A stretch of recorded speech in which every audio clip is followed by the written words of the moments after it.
പോരാട്ടം കനത്തു കഴിഞ്ഞു. മാത്രമല്ല, പോരാട്ടം അവസാനിച്ചു കഴിഞ്ഞു. ഇനിയിപ്പോൾ ജനങ്ങളുടെ വിധിയെഴുത്താണ്. അത് ഇനി പ്രത്യേകിച്ച് പോരാട്ടത്തിന്റെ ആവശ്യമില്ല. കനത്ത പോരാട്ടം ഇതിനകം തന്നെ നടന്നു കഴിഞ്ഞു എന്നുള്ളതാണ് എന്റെ വിലയിരുത്തൽ. 70 സീറ്റുകളിൽ കഴിഞ്ഞ 2 തെരഞ്ഞെടുപ്പിലും കണ്ടതുപോലെയുള്ള ഒരു easy walk over Arvind Kejriwal പോലും പ്രതീക്ഷിക്കുന്നില്ല എന്നതാണ് ദില്ലിയിലെ ഗ്രൗണ്ട് റിയാലിറ്റി എന്ന് പറയുന്നത്. ഇനിയിപ്പോൾ വോട്ടെടുപ്പ് നാളെ നടന്ന് ശനിയാഴ്ച ഫലം വരുമ്പോൾ നാളത്തെ എക്സിറ്റ് പോൾസ് മുതൽ തന്നെ അതിന്റെ കൃത്യമായ ഫിഗേഴ്സ് നമ്മുടെ മുന്നിലേക്ക് വരും.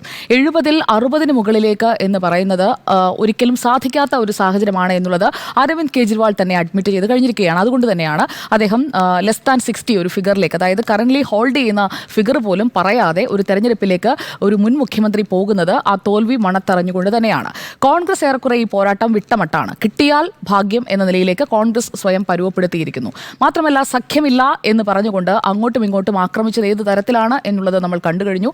രാഹുൽ ഗാന്ധിയെ ഡിസോണസ്റ്റ് എന്ന് അരവിന്ദ് കെജ്രിവാൾ പറഞ്ഞതിൻ്റെ, അതായത് രാഹുൽ ഗാന്ധിയെയും കോൺഗ്രസിനെയും ഒക്കെ ഇഷ്ടപ്പെടുന്ന ഒരുപാട് വോട്ടർമാർ, അത് മധ്യവർഗത്തിലായാലും താഴെത്തട്ടിലായാലും ഡൽഹിയിലുണ്ട് എന്നത് മറന്നുകൊണ്ടാണ് അരവിന്ദ് കെജ്രിവാൾ ആ പരാമർശം നടത്തിയത്. അതിന്റെ വിലയും അരവിന്ദ് കെജ്രിവാളിന് കൊടുക്കേണ്ടി വരും എന്നുള്ളതാണ്.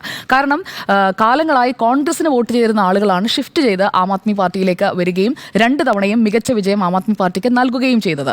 ഒപ്പം തന്നെ BJPക്ക് വോട്ട് ചെയ്തിരുന്ന ആളുകളും ആപ്പിലേക്ക് പോയിട്ടുണ്ട്. എന്നാൽ ആപ്പിൽ നിന്ന് തിരിച്ച് ആ വോട്ടർമാരെ തിരിച്ചു കൊണ്ടുവരാനായി BJPക്ക് ലോക്സഭാ തെരഞ്ഞെടുപ്പുകളിൽ കഴിയുന്നുണ്ട് എന്നത് നമ്മൾ ആവർത്തിക്കുന്ന ഒരു പ്രതിഭാസമായി കാണുകയാണ്. ലോക്സഭാ തെരഞ്ഞെടുപ്പിൽ BJPയെ ചൂസ് ചെയ്യുന്ന അതേ ആളുകൾ തന്നെ നിയമസഭയാകുമ്പോൾ ആം ആദ്മി പാർട്ടിയെ ചൂസ് ചെയ്യുന്നു. പക്ഷേ ഇത്തവണ കഴിഞ്ഞ തവണത്തെ ഒരു പ്രതിച്ഛായയില്ലാത്ത അരവിന്ദ് കെജ്രിവാൾ നയിക്കുന്ന ഒരു പോരാട്ടം അതിഷി ഒരു വീക്കർ കാൻഡിഡേറ്റായി മാറുന്ന ഒരു സാഹചര്യം കൂടി സൃഷ്ടിച്ചിട്ടുണ്ട്. പ്രത്യേകിച്ചും പല വിഷയങ്ങളിലും അരവിന്ദ് കെജ്രിവാളിനൊപ്പം നിന്ന് പോരാടുന്ന അതിഷിയാണ് നമ്മൾ കാണുന്നത്. പക്ഷേ കൽക്കാജിയിലടക്കം അതിഷിയുടെ റാലികൾക്ക് ഉണ്ടായിരുന്ന, അല്ലെങ്കിൽ അതിഷിയുടെ പ്രചാരണത്തിലുണ്ടായിരുന്ന ആൾത്തിരക്കിന്റെ കുറവ് അത് അരവിന്ദ് കെജ്രിവാളിനെ വല്ലാതെ അലട്ടുന്നുണ്ട്. അതുകൊണ്ട് തന്നെയാണ് അരവിന്ദ് കെജ്രിവാൾ കഴിഞ്ഞ ദിവസം അവിടേക്ക് നേരിട്ട് പ്രചാരണത്തിനായി കൽക്കാജിയിലെ വൈൻഡപ്പിന് തന്റെ ന്യൂഡൽഹി മണ്ഡലത്തിലല്ല കൽക്കാജിയിലേക്ക് തന്നെ അരവിന്ദ് കെജ്രിവാൾ പോയത്. മുഖ്യമന്ത്രി ആയി ഇരിക്കുന്ന അതിഷി മത്സരിക്കുമ്പോൾ അതിഷിക്ക് അവിടെ നേരിടേണ്ടി വരുന്ന തിരിച്ചടിക്ക് വലിയ ഹ്യൂജ് പ്രൈസ് കൊടുക്കേണ്ടി വരും എന്നത് തിരിച്ചറിഞ്ഞുകൊണ്ടാണ്. നേരത്തെ ഉണ്ടായിരുന്നത് പോലെയുള്ള ഒരു പ്രതിച്ഛായൊന്നും മനീഷ് സിസോദിയയ്ക്കൊന്നും അവർ മത്സരിക്കുന്ന മണ്ഡലങ്ങളിൽ മണ്ഡലം മാറ്റിപ്പിടിച്ചാലും ആ പ്രതിച്ഛായൊന്നും ആ മണ്ഡലത്തിൽ ഇല്ല എന്നുള്ളതാണ് അവിടുത്തെ ഗ്രൗണ്ട് റിയാലിറ്റി. അവിടെയൊക്കെയാണ് അമിത്ഷാ പറഞ്ഞൊരു വാചകം ശ്രദ്ധിക്കേണ്ടത്. ഡൽഹിയുടെ തലവിധി മാറ്റുന്ന തെരഞ്ഞെടുപ്പായിരിക്കും എന്ന് പറഞ്ഞുകൊണ്ട് നരേന്ദ്രമോദിയല്ല, അമിത്ഷായാണ് ഡൽഹി തെരഞ്ഞെടുപ്പിൽ നേരിട്ടിറങ്ങി കളം നിറഞ്ഞത്. ഈ പ്രചാരണ കാലയളവിൽ 27 ഡേയ്സ് ഓഫ് ക്യാമ്പയിൻ അത് നമ്മൾ എടുത്തു നോക്കിക്കഴിഞ്ഞാൽ അതിൽ കൃത്യമായി അമിത്ഷായുടെ ഒരു പൊളിറ്റിക്സ് അവിടെ വർക്കൗട്ട് ചെയ്തിട്ടുണ്ട്. അത് ഹരിയാന, മഹാരാഷ്ട്ര പോലെ തന്നെ ഡൽഹിയും പിടിക്കുക എന്ന ലക്ഷ്യത്തോടു കൂടി തന്നെയാണ് അവർ അത് ചെയ്തിരിക്കുന്നത് എന്നതും വ്യക്തമാണ്. അവിടെയാണ് അരവിന്ദ് കെജ്രിവാൾ കഴിഞ്ഞ ദിവസം ഒരു സോഷ്യൽ മീഡിയ പോസ്റ്റ് ഇടുന്നത്. സ്ത്രീകൾ വോട്ട് ചെയ്യുകയും വീട്ടിലെ പുരുഷന്മാരോട് ആം ആദ്മി പാർട്ടിക്ക് വോട്ട് ചെയ്യാൻ പറയുകയും ചെയ്താൽ പാർട്ടിക്ക് 60 സീറ്റ് വരെ കിട്ടും എന്നാണ് അരവിന്ദ് കെജ്രിവാൾ പറയുന്നത്. അതിന്റെ അർത്ഥം അരവിന്ദ് കെജ്രിവാൾ ഒരു ഷുവർ ബെറ്റിന് തയ്യാറാകുന്നില്ല എന്നത് കൂടിയാണ്.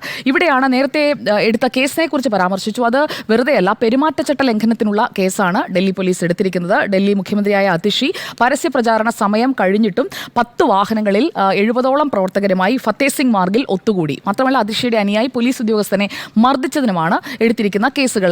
കാരണമില്ലാതെ വേട്ടയാടലിന്റെ ഭാഗമായി എടുത്ത കേസല്ല എന്നതാണ് അതിലെ വസ്തുത. ഇവിടെ ഇപ്പോൾ കോൺഗ്രസിനെ നമ്മൾ മാറ്റി നിർത്തി കഴിഞ്ഞാൽ BJP വേഴ്സസ് ആം ആദ്മി പാർട്ടി എന്ന തരത്തിലേക്ക് പോരാട്ടം ഇതിനകം തന്നെ ക്ലിയർ കട്ടായിട്ടുള്ള ഒരു പിക്ചറാണ്. കഴിഞ്ഞ തവണയൊക്കെ നമ്മൾ കോൺഗ്രസും കൂടിയുണ്ട്, ട്രയാങ്കുലർ ഫൈറ്റ് ആണ് എന്നൊക്കെ പറയുമെങ്കിൽ ഇത്തവണ കോൺഗ്രസ് വലുതായി പ്രചാരണ രംഗത്ത് തന്നെ രാഹുൽ ഗാന്ധി അടക്കം അദ്ദേഹത്തിന് പനിയായിരുന്നു എന്ന് പറയുന്നു. എങ്കിൽ പോലും അവസാനത്തെ ആഴ്ചയിലാണ് രാഹുൽ ഗാന്ധിയും പ്രിയങ്ക ഗാന്ധിയും അടക്കം വളരെ സജീവമായി പ്രചാരണത്തിലേക്ക് വരുന്നത് നമ്മൾ കാണുന്നത്. ഇവിടെ ഡൽഹി കന്റോൺമെന്റ്, സരോജിനി നഗർ, ഗ്രേറ്റർ കൈലാഷ്, ഈ 3 സ്ഥലങ്ങളിലും മധ്യവർഗ വോട്ടർമാർ മാത്രം വിധി നിർണ്ണയിക്കുന്ന ഈ 3 സ്ഥലങ്ങൾ, ഈ 3 മേഖലകൾ, ഈ 3 മേഖലകളിലും 2020-ൽ ആം ആദ്മി പാർട്ടിക്ക് വലിയ സ്വീകാര്യതയായിരുന്നു. ആം ആദ്മി പാർട്ടി യഥാർത്ഥത്തിൽ വലിയ പ്രചാരണം നടത്തിയില്ല എങ്കിൽ പോലും ആ വോട്ടുകൾ മുഴുവൻ ആം ആദ്മി പാർട്ടിയിലേക്കാണ് എന്ന് ഉറപ്പിച്ച് പറയാൻ കഴിയുന്ന രീതിയിലായിരുന്നു. 2015-ന്റെ ഒരു തുടർച്ചയായി അവിടെ ഒരു വെല്ലുവിളി തന്നെ ഉണ്ടായിരുന്നില്ല എന്നുള്ളതാണ്. പക്ഷേ ഇത്തവണ അങ്ങനെയല്ല. ഇത്തവണ ഈ മേഖലകളിലടക്കം മധ്യവർഗത്തിന്റെ ഒരു രാഷ്ട്രീയ മെയ്വഴക്കം എങ്ങനെയായിരിക്കും, അത് BJPയിലേക്ക് ഷിഫ്റ്റ് ചെയ്യാൻ പോകുന്നു എന്നുള്ള സൂചനകളാണ് ഗ്രൗണ്ടിൽ നിന്ന് വരുന്നത്. അത് എത്രത്തോളം കൃത്യമാണ് എന്നത് നമുക്ക് തെരഞ്ഞെടുപ്പ് കഴിഞ്ഞ് വോട്ടെണ്ണുന്ന വേളയിൽ മാത്രമേ ഉറപ്പിച്ച് മനസ്സിലാക്കാൻ കഴിയുള്ളൂ. ഈ 3 മേഖലയാണ് ഞാൻ എന്തായാലും ഉറ്റുനോക്കുന്നത്. മധ്യവർഗത്തിലൊരു ഷിഫ്റ്റ് കൃത്യമായി BJPയിലേക്ക് പൂർണ്ണമായി മാറുക എന്ന ഒരു ഷിഫ്റ്റ് വന്നിട്ടുണ്ട്. അതിലിപ്പോൾ ബജറ്റ് അടക്കം വലിയ സ്വാധീനം ചെലുത്തിയിട്ടുണ്ട് എന്നതും ഒരു വസ്തുതയാണ്. അപ്പോൾ താഴെത്തട്ടിലെ വോട്ടുകൾ ആം ആദ്മി പാർട്ടിക്ക് നിൽക്കുകയും മേൽത്തട്ടിലെ വോട്ടുകൾ BJP-യിലാണ് ഇതിനകം തന്നെ പോൾ ചെയ്തു വരുന്നത്. അതിൻ്റെ ഒരു രീതി അതാണ്. അതോടൊപ്പം ഈ മധ്യവർഗത്തിൻ്റെ വോട്ടുകൾ പൂർണ്ണമായും BJP-യിലേക്ക് ഷിഫ്റ്റ് ചെയ്യുക കൂടി ചെയ്തു കഴിഞ്ഞാൽ ഒരു നെക്ക് ടു നെക്ക് ഒരു വോട്ടിംഗ് ഫിഗറിലേക്ക് അല്ലെങ്കിൽ ഒരു സീറ്റ് ഫിഗറിലേക്ക് വരുന്നതായിരിക്കും നമ്മൾ കാണേണ്ടി വരിക. അതായത് 34-36 എന്ന രീതിയിലേക്ക് വന്നാലും അതിശയിക്കേണ്ടതില്ല. കോൺഗ്രസ് 0-യും 34 four BJP and 36 four Aam Aadmi party എന്ന രീതിയിലേക്ക് വന്നാലും അതിശയിക്കേണ്ടതില്ല. തിരിച്ചുമാകാനുള്ളൊരു സാധ്യത ഇവിടെ നിൽക്കുന്നുണ്ട്. ഇത്തവണ എന്തായാലും 10-ൽ താഴെയുള്ള സീറ്റുകളായിരിക്കില്ല BJP-ക്ക് എന്നുള്ളതാണ് വിവിധ മണ്ഡലങ്ങളിൽ നിന്ന് വരുന്ന ഗ്രൗണ്ട് റിപ്പോർട്ട്സിൽ നിന്നും മനസ്സിലാക്കാൻ കഴിയുന്നത്. ഇവിടെ ഈ 33 കോടിയുടെ വീട്, ചില്ലുകൊട്ടാരം, ശീഷ് മഹൽ എന്നൊക്കെ പറഞ്ഞുള്ള ആരോപണം ആവർത്തിക്കുന്നത് വെറുതെയല്ല. അതൊക്കെ വോട്ടർമാരുടെ മനസ്സിലേക്ക് ചെന്നിട്ടുണ്ട് എന്നുള്ളതൊരു വസ്തുതയാണ്. കാരണം ഡൽഹിയിലുള്ള ആളുകളോട് സംസാരിച്ചാൽ അത് നമുക്ക് മനസ്സിലാക്കാൻ കഴിയും. അപ്പോൾ ഈ 70 മണ്ഡലങ്ങളിൽ ഇറക്കിയിരിക്കുന്ന സ്ഥാനാർത്ഥിയുടെ വെയിറ്റേജും ഇത്തവണ പ്രധാനപ്പെട്ട കാര്യമാണ്. അരവിന്ദ് കെജ്രിവാളിന് ഈ അഴിമതി കേസുമായി ബന്ധപ്പെട്ട് പ്രതിച്ഛായ നഷ്ടം വലിയ രീതിയിൽ സംഭവിച്ചിട്ടുണ്ട് എന്നുള്ളതൊരു വസ്തുതയാണ്.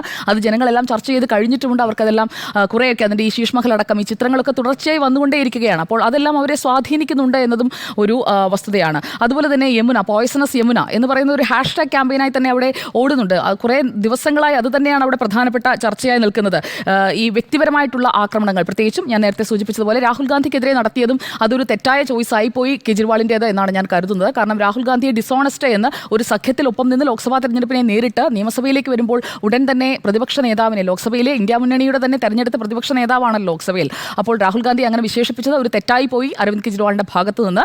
അപ്പോൾ അദ്ദേഹം മത്സരിക്കുന്ന ന്യൂഡൽഹി മണ്ഡലത്തിലടക്കം എങ്ങനെയായിരിക്കും ഇത്തവണത്തെ ജനവിധി എന്ന് നമുക്ക് കാത്തിരുന്ന് കാണാം. അതോടൊപ്പം അരവിന്ദ് കെജ്രിവാൾ ഇന്ന് തെരഞ്ഞെടുപ്പ് കമ്മീഷനെ കണ്ടു പറഞ്ഞ പ്രധാനപ്പെട്ട ഒരു ആരോപണം വോട്ടർ സപ്രഷൻ ഉണ്ടാകും. അതായത് വോട്ടർമാരെ പിടിച്ചു വെക്കും, വോട്ടർമാരുടെ വോട്ടർ സപ്രഷൻ ഉണ്ടാകും. അപ്പോൾ അതുകൊണ്ട് തങ്ങൾക്ക് വലിയൊരു തിരിച്ചടി ഉണ്ടാകും എന്ന രീതിയിലുള്ളൊരു വിലയിരുത്തൽ ആം ആദ്മി പാർട്ടിക്കുണ്ട്. അപ്പോൾ എന്തായാലും ഇന്നത്തെ അദ്ദേഹത്തിൻ്റെ പ്രതികരണം 6 മണിക്ക് ശേഷമാണ് ആ പ്രതികരണം വന്നത്. അതൊരു മുൻകൂർ ജാമ്യം എടുക്കലായിട്ടാണ് എനിക്ക് തോന്നിയത്.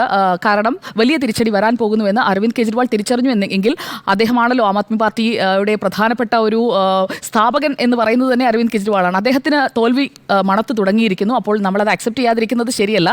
ആം ആദ്മി പാർട്ടി തകർച്ചയിലേക്കാണ് പോകുന്നത്. ആ തകർച്ചയുടെ ആഘാതം എത്രയായിരിക്കും എന്നത് വോട്ടർമാർ ഈ ദേശീയ താല്പര്യം മുൻനിർത്തി ലോക്സഭയിൽ വോട്ട് ചെയ്തതുപോലെയുള്ള വോട്ടിംഗ് പാറ്റേണിലേക്ക് വന്നാൽ തകർച്ചയുടെ ആഘാതം വളരെ വലുതായിരിക്കും. ആൻറ്റി ഇൻകംബൻസി എന്ന് പറയുന്നത് കഴിഞ്ഞ 2 ടേമിൻ്റേതും അവിടെ നിൽക്കുന്നുണ്ട്. അവിടെ യമുന പോയ്സണസ് വാട്ടർ ഇങ്ങനെ വരുന്നു എന്ന് പറയുമ്പോൾ അവിടെ യമുന ശുചിയാക്കും, യമുനയിൽ ഇറങ്ങി കുളിക്കുമെന്ന് പറഞ്ഞ കെജ്രിവാൾ യമുനയുടെ തീരത്ത് നിൽക്കാൻ പോലും പറ്റുന്ന രീതിയിൽ യമുനയെ ആക്കിയിട്ടില്ല എന്ന ഒരു വസ്തുത കൂടി അവിടെ നിൽക്കുന്നുണ്ട്. കോൺഗ്രസിന് ഇവിടെ പ്രത്യേകിച്ച് ഒരു റോളുമില്ല എന്നതാണ് എൻ്റെ വിലയിരുത്തൽ. പോരാട്ടം കനത്തു കഴിഞ്ഞു. ആ പോരാട്ടത്തിൻ്റെ നിശബ്ദ പ്രചാരണമാണ് ഇപ്പോൾ നടക്കുന്നത്. നാളെ വോട്ടർമാർ വിധി എഴുതാൻ പോകുന്നു. ഫലത്തിനായി കാത്തിരിക്കാം. നെക്ക് ടു നെക്കാണ് ഞാൻ പ്രൊഡിക്ട് ചെയ്യുന്നത്. 27 MLA-മാരെ ഇത്തവണ ടിക്കറ്റ് കൊടുത്തിട്ടില്ല അരവിന്ദ് കെജ്രിവാൾ. അതൊരു ഇൻകംബൻസിയുടെ ഒരു ലക്ഷ്യം. 21 മാത്രമല്ല, പക്ഷേ ഇതിനെല്ലാത്തിനും അപ്പുറം നേരത്തെ പറഞ്ഞതാണ്, അരവിന്ദ് കെജ്രിവാളിന് ഒരു ഫേസ് ഉണ്ട് അവിടെ.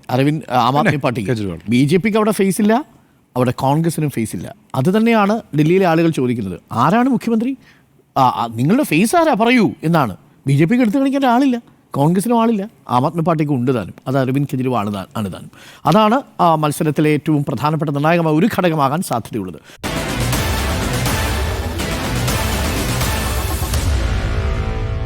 Meet the editors.